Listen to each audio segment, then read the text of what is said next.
श्रीललितादेव्यै नमः।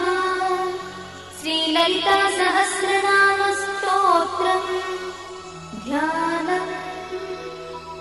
अरुणां करुणातरङ्गिताक्षीं द्रुतपाशाङ्कुशपुष्पबाणचापाम् अणिमाधिविरावृतां मयूखैः अहमित्येव विभावये भवानी।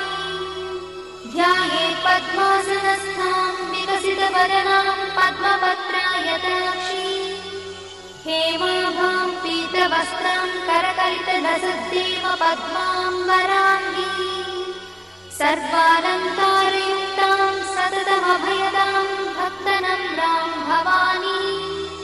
श्रीविद्यां शान्तमूर्तिं सकलसुरक्तां सर्वसम्पत्प्रदात्री श्रीमाता श्रीमहाराज